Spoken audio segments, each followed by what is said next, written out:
आता सरकारी काम आणि कमीत कमी 15 वर्ष थांब, ती चिवताई दार उघड. पण अधिकारी ती कथा आत्मसात करतात की दार उघडतच नाही. मग कधी कधी भारत माझा देश आहे ही प्रतिज्ञा या अधिकाऱ्यांनी म्हणजे पर्टिक्युलर ज्यांनी या विषयामध्ये दुर्लक्ष केलं यांनी घेतली की नाही अशी शंका उपस्थित व्हावी. एवढे मुद्दे अध्यक्ष महाराज मी मांडणार आहे. हा फोटो आहे सुधीर मुनगंटीवारांचा. हो, विधानसभेच्या पावसाळी अधिवेशनामध्ये सभागृहामध्ये ते काहीतरी बोलत आहेत असा हा फोटो आहे. बरोबर आहे.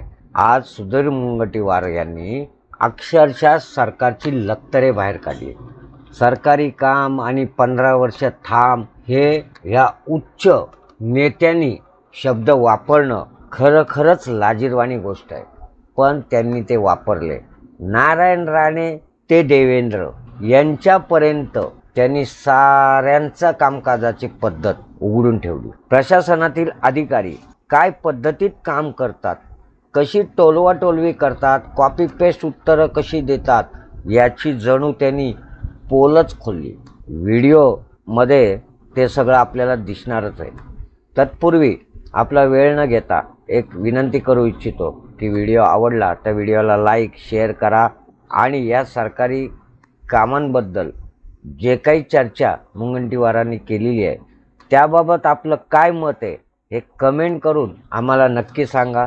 सोबतच चॅनल सबस्क्राईब देखील करा आणि आम्हाला जॉईन देखील व्हा. चला आपण सभागृहातील भाषणाकडे वळू. विधानसभा सदस्य म्हणून मी जो तारांकित प्रश्न उपस्थित केला होता 5 मार्च 2025 रोजी त्या संदर्भात अर्धा तास चर्चा अध्यक्ष महाराज मी उपस्थित केली आहे. खरं तर कधीतरी मी गमतीने 20 वर्षापूर्वी आमदार म्हणताना म्हणायचो की सरकारी काम 2 वर्ष थांब.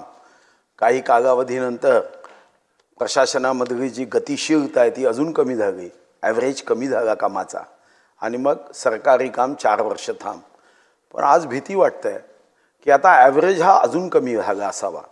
आता सरकारी काम आणि कमीत कमी 15 वर्ष थांब अशी अवस्था आली असावी. एक असा तालुका जो नक्षलग्रस्त, असा एक तालुका जिथं नो इंडस्ट्री. अध्यक्ष महाराज असा तालुका जो मानव विकास निर्देशांकामध्ये शेवटच्या टप्प्यातला, असा तालुका ज्यामध्ये वर्षाला एकच पीक घेतलं जातं. या तालुक्याच्या उत्थानासाठी उद्धारासाठी अध्यक्ष महाराज मी उद्योग विभाग म्हणजे विशेष करून MIDCला एकदा नव्हे या सभागृहात 3दा चर्चा उपस्थित केली. 2020 12 मार्चला चर्चा उपस्थित केली, मग प्रश्नावर उपस्थित केली अध्यक्ष महाराज. त्यानंतर अध्यक्ष महाराज आज पुन्हा मी चर्चा उपस्थित करतो आहे. खरं तर MIDCच्या अधिकाऱ्यांच्या संदर्भात मला कधी कधी एका गोष्टीचं आश्चर्य वाटतं की लोकप्रतिनिधींनी वन वे फक्त संवाद साधायचा की अधिकाऱ्यांना जर काही अडचण असेल तर त्यांनी सुद्धा संबंधित लोकप्रतिनिधीशी चर्चा करताना अध्यक्ष महाराज 50 पैशाच्या मोबाईलच्या खर्चाची चिंता करायची. काटकसर राज्य सरकार करू शकते पण इतकी काटकसर अध्यक्ष महाराज की 50 पैशाचा फोन लावून जर काही अडीअडचणी असेल तर त्या दूर करण्यामध्ये मागे राहायचं. देशाची प्रगती, देशाचा विकास, राज्याची प्रगती, राज्याचा विकास ही फक्त माननीय मुख्यमंत्री आणि माननीय पंतप्रधान मोदी यांचीच जबाबदारी आहे का अध्यक्ष महाराज? मग कधी कधी भारत माझा देश आहे ही प्रतिज्ञा या अधिकाऱ्यांनी म्हणजे पर्टिक्युलर ज्यांनी या विषयामध्ये दुर्लक्ष केलं यांनी घेतली की नाही अशी शंका उपस्थित व्हावी. एवढे मुद्दे अध्यक्ष महाराज मी मांडणार आहे. खरं तर आपण म्हणतो की देश से है प्यार तो हर पल ये कहना चाहिए, सिलसिला ये बाद मेरे यूं ही चलना चाहिए, मैं रहूं या ना रहूं भारतीय रहना चाहिए. खरं तर अध्यक्ष महाराज मला सांगा एक चांगली MIDC तिथं करण्यासाठी मी पहिलं पत्र अध्यक्ष महाराज कधी दिलं तुम्हाला आश्चर्य वाटेल. 2009 मध्ये मी माननीय मंत्री महोदयांना सर्व कागद देतो. अध्यक्ष महाराज मी लहानपणी आईच्या कडून एक गोष्ट ऐकली होती, चिवताई दार उघड. पण अधिकारी ती कथा आत्मसात करतात की दार उघडतच नाही. अध्यक्ष महाराज मी तुम्हाला मंत्री महोदय पत्र देतो, तुम्ही तुमच्या बैठकीत मांडा आणि तुमचा आडनावच नाईक आहे, नाही न ऐकणारा नाईक. ठीक आहे, त्यामुळे तुम्ही नाही ऐकायचं नाही, ते काही सांगतील आपण नाही ऐकायचं. अध्यक्ष महाराज मी खरं एक पहिलं पत्र 2009 ला दिलं. अध्यक्ष महाराज 20 मार्च 2010 प्रादेशिक अधिकाऱ्यांनी पत्र दिलं की या संदर्भामध्ये MIDCच्या स्थापनेसाठी प्रस्ताव सादर करा. बरं, माझी एक सवय होती जी आत्ता तुटली. मी इतका मागे गागायचो अध्यक्ष महाराज, पण आता कमी झाली. पुन्हा मग ती जुनी सवय आत्मसात करावी लागेल. मग दुसरं पत्र 23 जुलै 2010 याच्यामध्ये महाव्यवस्थापक भूसंपादन जागेचा प्रस्ताव प्रादेशिक अधिकारी नागपूर यांच्याकडून प्राप्त होताच कार्यवाही केली जाईल. मग तिसरं 29 जुलै, हे माझी पत्र नाही, तिकडून आले, माझी तर खूप पत्र आहे. 29 जुलै 2010 हे माननीय दर्डासाहेब होते, त्यांचं पत्र आहे. त्यांनी सांगितलं की एक ना हरकत प्रमाणपत्र आम्हाला घ्यायचं आहे, तेवढं घेऊ आणि MIDC करू. मग 16 ऑगस्ट 2010चं पत्र की मौजा कोसंबी रीठ या संदर्भामध्ये 7/12 व गाव नकाशाची प्रत आपल्याकडे सादर करा. चिवताई दारुगड. मग अध्यक्ष महाराज 21/8/2010 21 ऑगस्ट 2010 एक बैठक मी शेवटी या ठिकाणी गावली. जशी बैठक मंत्री महोदयांना विनंती करणार आहे, फक्त मंत्री महोदयांची बैठक फुटफुग होईल मग. पण त्या बैठकीमध्ये पुन्हा 31 मार्च 2010ची बैठक होती. इतिवृत्त ऑगस्टमध्ये आलं. म्हणजे आपण गती आपल्या प्रशासनाची, मी सरकारला कोणी दोष देणार नाही. मार्चमध्ये त्या बैठकीचं इतिवृत्त हे मी आपल्याला देतो रेकॉर्डमध्ये जे आहे, हे 21/8/2010 31 मार्च 2010 झालेल्या बैठकीचं मग इतिवृत्त ते यायला 5 महिने. आणि त्याच्यामध्ये पुन्हा सांगितलं की पोंभुर्णा येथे 200 हेक्टर औद्योगिक क्षेत्राऐवजी किमान 500 हेक्टरचा विचार व्हावा. म्हणजे 200ची तर केलीच नाही, पण एखादा माणूस गेला की नाश्ता करा, नाही तुम्ही पंचपक्वान्याचं जेवण घेऊन जा, हेही नाही तेही नाही, असं अध्यक्ष महाराज झालं. मग 20/9/2010 पुन्हा एकदा प्रादेशिक अधिकाऱ्यांनी एक NOC साठी प्रमाणपत्र पाठवलं. मग पुन्हा अध्यक्ष महाराज कोणाच्या सुपीक डोक्यामध्ये नापीक कल्पना आली, त्यांनी काय केलं अध्यक्ष महाराज की या संदर्भामध्ये नदी पासून 300 मीटर ही जागा आहे की नाही हे तपासायचा पुन्हा एकदा प्रयत्न. बरं, मोजायला काय लागते 300 मीटर? आता तर ॲमेझॉनमध्ये अशा मशीन्स आहे की 1 मिनिटात मोजता येते. पण अध्यक्ष महाराज ठीक आहे, मी असं समजतो की 2010 मध्ये ॲमेझॉन नव्हतं, तरी 300 मीटर नदीसाठी त्यागा.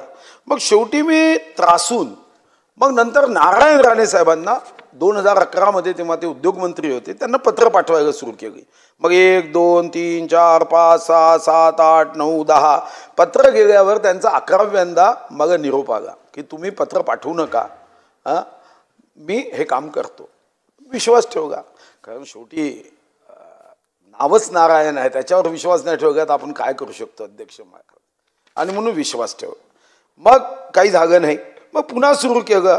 मग मी कपास सूचना मांडली अध्यक्ष महाराज, कपास सूचना 214 20 जुलै 2012. आणि या संदर्भात रिव्हर पॉलिसी बाबतचा अहवाल अजून पाटबंधारे विभागाकडून येणे आहे, असं पुन्हा एक साचेबंद उत्तर. कदाचित आपल्याकडे पेस्ट करण्याची सवय लागली आहे, ते उत्तर आलं.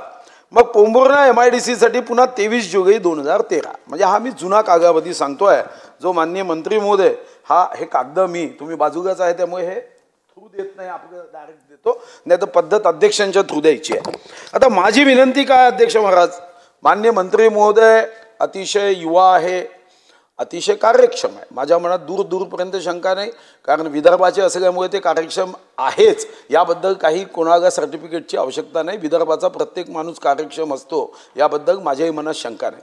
आणि म्हणून अध्यक्ष महाराज माझी स्पेशल विनंती माननीय मंत्री महोदयांना आहे की मी जर इतका प्रयत्न करतोय तर अध्यक्ष महाराज आपण नोटिफिकेशन मग शेवटी 1 जुलै 2015 प्रकरण 6ची अधिसूचना आपण जाहीर केली.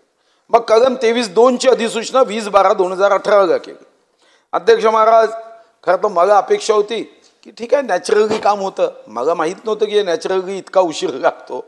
कारण तर मग या MIDCचे हे कोण अधिकारी एकदा तपासलं पाहिजे. नसती निपटारा कायदा केल्यावरही त्या नसती निपटारा कायद्याची धज्जिया उडवणारा किंवा याच्यावर काही स्पेशल उद्योग विभागाने स्कॉलरशिपसाठी खर्च करून यांचा अभ्यास कसा करता येईल तौगनिक, की काम न करता मग याच्यावर काही PhD करता येईल का, हे अध्यक्ष महाराज पाहिलं पाहिजे. आता शेवटी त्रासून शेतकरी माझ्याकडे आले. मग मी पत्र दिलं की कमीत कमी तुम्ही देत नाही तर भीक नको, पण आवर ना, नाही तर डिनोटिफाय तरी करा.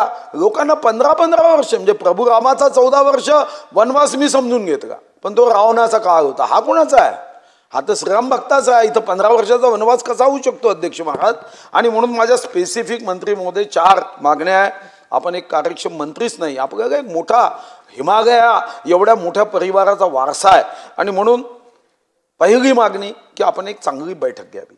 आणि त्यामध्ये बैठकीमध्ये सुद्धा अधिकारी येताना असे अधिकारी आणू नका की जे अधिकारी ठीक आहे मी मोठ्या साहेबांना सांगतो, मी निर्णय करू शकत नाही, हा माझा अधिकार नाही, असं म्हणणारे अधिकारी चुकवून आणू नका.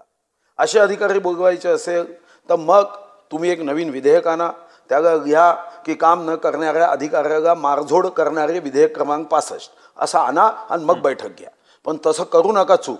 तुम्ही चांगले जे ज्यांना निर्णय करण्याचा ऑन दी स्पॉट निर्णय करण्याचा अधिकार, पैसे वाढवून द्या. दुसरं, आपण स्वतः एक दौरा चंद्रपूरमध्ये करा. आता एवढा उशीर लागलाच आहे, ते एकदा चंद्रपूरचं आतिथ्य घ्या, पाहुणचार घ्या आणि चंद्रपूरमध्ये पुंबुर्णा बघा, म्हणजे तुम्हाला लक्षात येईल. नंबर 3, एक राज्य उद्योग मित्र चंद्रपूरमध्ये घेऊन टाका.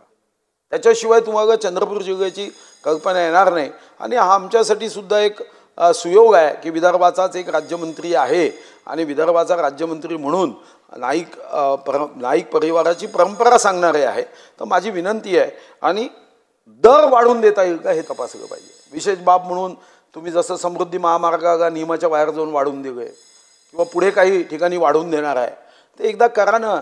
आणि याच्यावरही एकदा श्वेतपत्रिका काढा की महाराष्ट्रामध्ये कोणत्या क्षेत्रात किती उद्योग आहे. अन्यथा आम्ही विदर्भाचा आवाज बुलंद करता करता ओरडता गेलो, नंतर लक्षात आलं की हुशार होते काही लोक, आपल्याच हातून म्हणजे पाहुण्याच्या हातूनच कार्यक्रम केला आणि विदर्भ पुन्हा मागे ठेवला. असं होऊ नये. नाईक साहेब, जिंदगी आती आहे, जिंदगी जाती आहे, यादे राहती आहे. तुम्ही असा निर्णय करा, कोणाला घाबरायचं कधीच नाही, कोणी काय बिघडवू शकत नाही आपलं. तुम्ही निश्चितपणे हे 4 मुद्द्यावर उत्तर द्यावं. मागे काय झालं, मी मुद्दाम सांगितलं की तुम्हाला उत्तर देताना सहजता यावी, सुलभता यावी म्हणून सांगितलं आहे. पण मला वाटतं की तुम्ही या 4 मुद्द्यावर आणि इथून जाताना या विधान भवनामध्ये एवढे महामानव आहे, मनातल्या मनात एक संकल्प आणि शपथ घेऊन जा की 3 महिन्यात MIDC करेल.